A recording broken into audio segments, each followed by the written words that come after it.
What up, Revolution? Coming at you with another Steam Nextfest demo wrap up. Some really unexpectedly good demos in this Nextfest. Some games I had not even heard of that really took me by surprise and I really enjoyed. We played several of them on stream. You can find me over at Twitch at RevBrucifer if you're ever interested in catching us live. And we're going to do just kind of a quick wrap up of my top picks from this Nextfest. Hopefully we can tune you into some demos you may have missed. And a lot of these demos are still available to check out for yourself if you don't want to just take my word for it. So stick around while we go over these top picks. So the first one I want to talk about is really one that's gotten a lot of attention so far out there in the community, I feel, which is the Altars. This one's coming at you from the creators of This War of Mine and Frostpunk, two highly celebrated games, both of which I enjoyed quite a bit with the time I spent with them. This War of Mine in particular, was a game that came along and offered a lot of hard-hitting moral choices and difficult decisions to be made where there wasn't a clear right or wrong choice to make. And I expect to see more of this in the Altars, and they kind of already hint at that in the demo so far. Now, I didn't, full disclosure, I didn't look a whole lot at this game before I played it. I knew the developer and I knew I liked their work, so I knew I was going to check out the demo. But I didn't come into it having watched a lot of trailers or seen gameplay of any kind. And I got to tell you, I'm kind of glad that I did, because this game was not at all what I expected it to be. I don't know what I was expecting, but it was not this. The gameplay was very different than I expected. And I'm really intrigued by the concept that they show in it, where you take multiple paths with this character and split them off into different life experiences, and then create totally different people based on different decisions throughout the lifetime of the character. It's a very interesting concept, and something, I think all of us have thought about at some point. What if I had chosen this path instead of this path? What if I had stayed with my first girlfriend instead of breaking up with her? Or what if I had gotten married instead of not getting married? Or what if I had gone to college if you didn't go to college? What if you had not gone to college if you did? These are kind of interesting questions to think about sometimes, about life and where you are and the path that, in your life that you're on. And this game really seeks to, in its own way, like sort of address those kinds of questions about how different of a person would you be if you had made different decisions throughout your life. And that becomes sort of the basis of the game. So there's going to be multiple paths that you get to explore throughout the lifetime of a character. And I find it very interesting how they've done this. There's also some interesting dialogue sort of options where it seems like depending on the decisions and the life path characters take, they also have different sort of emotional states and emotional needs. They may have higher anxiety or be quicker to anger or different things like that. And you sort of have to deal with these different versions of yourself based on their sort of emotional needs. So you really have to pay attention, is the impression I was getting from the demo, that you really have to pay attention to what's going on in these dialogues and try to make decisions and deal with them as individual people, rather than just picking whatever option you want to pick necessarily in the moment. That is, if you want to sort of like try to quell their emotional highs and lows and kind of even them out a little bit, which probably is going to be important. The outside of dialogue, moment to moment gameplay, moving around in the outside world, the movement was a little weird. I'll say I did get used to it, but it was a little odd at first, moving around in the world. I wouldn't say it's like prohibitive to enjoying the game or anything like that, but it is something I wanted to point out, is that the movement can seem a little off-putting at first, but I did get used to it. And outside of that, it's got sort of a XCOM style base building kind of thing going on, where you upgrade your home base and add nodes to it, very similar to like an XCOM sort of build, where you've got like these individual sort of modules that you can slot in depending on their size and shape, and then you can run around inside the base and take elevators to get to different floors and different things like that. So there's a little bit of like base design, also like the Fallout mobile game. Perhaps, you know, you've probably seen things with this kind of concept before. But overall, the demo wasn't super long, but it was very compelling what they showed you. And there's a lot of story and there's a lot of interesting depth going on. And I'm very curious to see how the gameplay is going to expand as the game goes on. You know, do they open up more gameplay options? You get to further customize the base. What kind of new tools and gadgets will you get access to? Things like that. Because they do show a pretty good amount of what you can expect from the demo, but they also do keep a lot close to the chest, which I think is very much intentional, because it seems like a game that is probably going to take some turns and some twists that they didn't want to reveal too early. And I really do respect that. In an age where too many games and movies reveal too much in trailers and things like that, I like things to be a little bit mysterious. I don't really want to know everything coming in. I want to have like the chance to react to things totally unexpectedly, especially when it comes to, you know, live streaming content that I do a lot of the time. So I like the way that this demo was presented, and I think this game of potential. It does not have a solid release date yet, just the year 2024. Hopefully no delays hit it, but these guys have done excellent work in the past, and I'm looking forward to it quite a bit. Really quick, if you're enjoying the content that I'm making here, please do consider dropping a like, share it with your friends, and subscribe to the channel. It really is the best way to help support what I'm doing around here, and I greatly appreciate it. So the next game I want to talk a little bit about here is Flintlock, from the makers of Ashen. This is a Souls-light, not a Souls-like, but it does share many things in common with the FromSoft titles. It does have dodging, it does have parrying, and it does have a campfire style system where enemies respawn when you rest. There's a lot of things here that'll be familiar if you are familiar with Souls-like games, but there are some notable differences as well. One of which is the fact that it has a difficulty selector. This is something that purists of Souls-like games do find controversial. You are able to select from essentially an easy, normal, or hard difficulty. This is like, say, a departure from Souls-likes, but I don't think this is a problem. It's a Souls-light, as I said before. And if you want to play it on max difficulty, then go for it. But they wanted to have the game be more approachable, and I respect that, even though I do really like FromSoft's overall balancing perspective of one difficulty for everybody. It is also more story focused. There are full cinematics with voice acting and, you know, straight to the story style dialogue, which is a lot different than FromSoft's usual approach of a bit of an ambiguous storytelling, mostly told through readables and research on your own rather than directly through cutscenes and dialogue.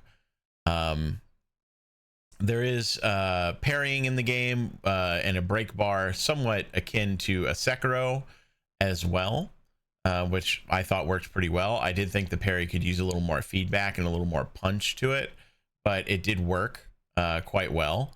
The combat is pretty fluid for the most part. There are some animations that could use a little touching up. One being sort of some of the movement abilities. The jump, the double jump, and the air dash can be a bit floaty. And they kind of went for a style over substance with this, as how I would best describe it, where they wanted the animations of these to be very fluid and smooth, but I think they last a little bit too long. I think they needed to trim down some of the animations and, you know, kind of make them a little more snappy, a little more choppy. I did go onto the Steam forums and give some feedback on this, and there were other people giving the same feedback on the floatiness of some of the movement. The developers were active in there, thanking people for feedback. They didn't promise to make any changes or anything, but they were acknowledging that this was feedback that people had. So maybe they will fix this coming up to release, and they can trim down some of these animations. That would be nice to see, as it is one of the only major flaws that I felt like the game had, even though it was very cool to see this much movement in the game. I really liked using double jump, and I really liked doing double jumps in combinations with air dashes, and this gave you a lot of movement and made map exploration pretty fun. It was only really a problem when the floatiness would cause you to sort of like miss the landing that you wanted to do, and kind of fall off an edge or something. And this did happen a few times, you know, like the floatiness sometimes did come in. I think it's something you could get used to as you play through more of the game, and you get more used to this, the sort of floatiness of it, but it doesn't feel great. That's probably the biggest like flaw that I noticed in the demo. The demo did have some bugs as well, most of which were not game breaking, but you know, there were some bugs in there, you know, and it, you know, hopefully they'll get those fixed as well, but nothing that stood out as like whole, you know, this is like a major problem. No crashes or anything like that for me. And overall, this game was very surprising for me. For a game I hadn't really heard much about, maybe I saw a trailer or two. I came into this just like, hey, there's a demo, let's check it out, and found myself really enjoying it, like really kind of getting very interested in it. It is currently slated to come out July 18th, so it's right around the corner. Hopefully that's enough time for them to take in some of this feedback and fix some of those bugs, but I think this one is going to be worth it. And these developers, again, makers of the game Ashen, they do have experience in the Souls genre, which was a solid game in and of itself. So I think these devs have a lot of experience, and they're raising their game up to the next level with this one. It's a much bigger scope, much bigger scale, and I'm eager to see how they pull it all together, you know, how this all comes together. All right, the next game I want to talk a little bit about is called Bloomtown. It's from the creators of Graveyard Keeper and Punch Club, two games that I've really enjoyed in the past. It has a very similar to those games art style. It's very cutesy, but it has a lot of detail to the pixel style. Sometimes these games with their pixel graphics, they skip out on detail. This is not one of those games. There's a lot of detail for the art style. It also has a lot in common with a lot of other mainstream RPGs. It borrows a stat system and a usage of demons very similar to a Persona game. It has RPG rolling mechanics, you know, similar to like a Baldur's Gate 3, where depending on your intelligence and charm and things like that, you can select certain dialogue choices and you'll get a percentage to succeed based on your stats. There is a turn-based combat system, again similar to a Persona or a Final Fantasy, and it has some, from what I could see in the demo, some pretty well written and funny dialogue, with some good choices and different things you can do in terms of like how you want to navigate through some of those dialogues. Overall, I think this whole package comes together pretty well in the demo. I didn't play the entirety of the demo because I decided I already was really enjoying this game. So I was like, you know what, I'm going to stop here and save more of this gameplay for release, because I was just honestly really enjoying it. So there is a pretty good amount of meat on the bones of the demo if it's still available, which I think it is. I would encourage you to go check it out, especially if you're a fan of RPGs. And in particular, if you like RPGs like Persona or Final Fantasy, or maybe even enjoyed the recent, you know, game of the year, really, in my opinion, Baldur's Gate 3, because there's a lot in common with these different games, which I think is a smart strategy by this developer. And they've always been well known, in my opinion anyway, for writing good dialogue and having really entertaining moments in the game. So I'm definitely very much looking forward to this one. It's a Q3 2024 release window currently set, nothing solid. So in theory, if it is going to make that window, it should be coming out sometime in the next few months. And the game felt really good from the demo. So hopefully we'll get a solid release date on that soon. And the next game I want to talk a little bit about here is called Super Fantasy Kingdom. This one really came out of nowhere. It's an interesting mix. It's a bit of tower defense. It's a bit of a roguelite. It's a bit of a city builder, a strategy game, a base building, you know, resource management. A lot of different things kind of tie and could be used to describe this game. I think at its core, it's a tower defense. Ultimately, as that is the main thing you're trying to do, is to defend your little kingdom from waves of enemies that progressively get harder and harder, intermixed with some boss waves and things like that. But there is a like say roguelike kind of element to it, where as you unlock more of the map and build out your resources more, you get to start the round over again with more of the resources available to you, so you can progress further. There are different leaders that you can pick from, that you can unlock. There's different like sort of generals and, you know, more powerful units that you can unlock. There's progression to those units, as well as regular human, I guess you could say, soldiers that you can hire that have different abilities and stuff like that, that also progress. There's artifacts that you can get. There's all sorts of different like lines of progression and different builds you're going to be able to put together. So there's a lot of diversity and depth here for a game that looks relatively basic. There's a lot more going on underneath the hood than it seems. I did play this demo a good bit. I didn't complete the demo and get to an end screen, but I played quite a few rounds and enjoyed it quite a lot. The demo is a little bit locked down because, well, you know, it is a demo. You can't try out different leaders. There's only a limited selection of hero units you can pick from. But you can see that there's a lot more on the screen to be unlocked and a lot more that you're going to get to play with eventually. I did cruise through the Steam forums a little bit on this game and check around, and I did see a lot of people saying that this demo was a lot better than a previous demo that was released that I did not play. But I do like to see that kind of stuff in the forums, meaning that the developer is listening to feedback. And I believe this is a one-man team situation where it's mostly just one guy making the game, and he's just been working on it for a while. And it's very cool. It was very charming. I had several of my friends decide to check out the demo after I was talking about it, and they all seemed to enjoy it as well. And this one overall is just very surprising, you know, out of nowhere game that I'm really looking forward to. It's a very simple pick it up, play a round or two, and put it back down kind of game. And I think it'll fit nicely for that. So definitely looking forward to more of Super Fantasy Kingdom. Currently only has a coming soon date, and they mentioned aiming for Q1 2025 release date. All right, the last game I want to talk about for this demo wrap up is a game called Minds Beneath Us.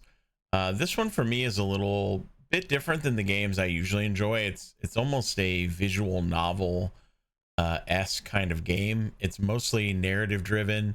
There is a little bit of gameplay from what I could see in the demo, but it was very well written from what I saw and demonstrated some interesting story beats and twists. And it takes place in a heavily cyberpunk inspired world, which is very much right up my alley, which is the main reason I downloaded it, because I really like the cyberpunk aesthetic of it. The dialogue in particular was a standout for me, which, you know, you'd like to have in a game that's mostly based on dialogue.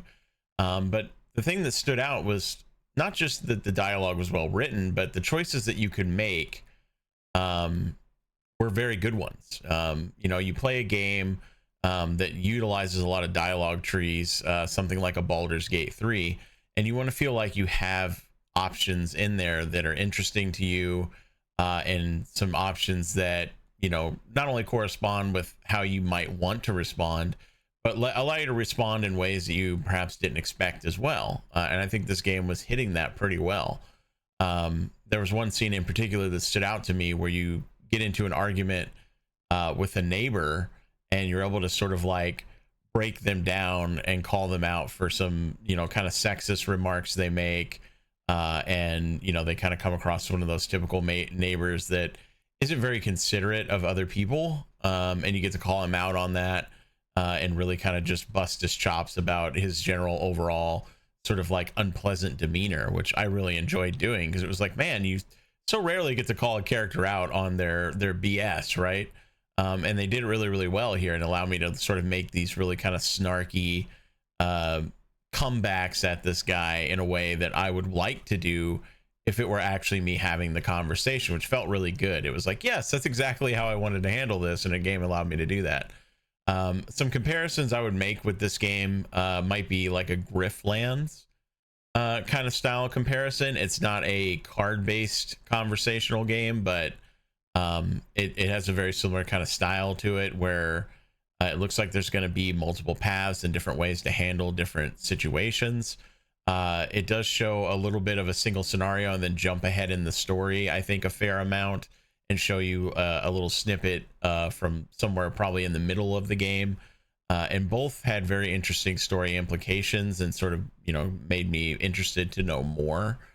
And as I say, I'm not normally big on a straight up like visual novel type of presentation, but this one was really intriguing to me. I was really enjoying the way things were coming together with it. This developer, as far as I know, hasn't really done anything else I have played. It kind of came a little bit out of nowhere, as so many of these demos did for me. But if you're into a heavy story focus with choices that matter, I think this might be a good one. It's currently slated to release on July 31st of this year, so you won't have to wait very long. And I don't think there was anything in the demo that stood out to me that like really needed to be changed. I didn't experience any bugs, any crashes, anything like that. And I think the demo may still be live, so go check it out. I think it's worth it.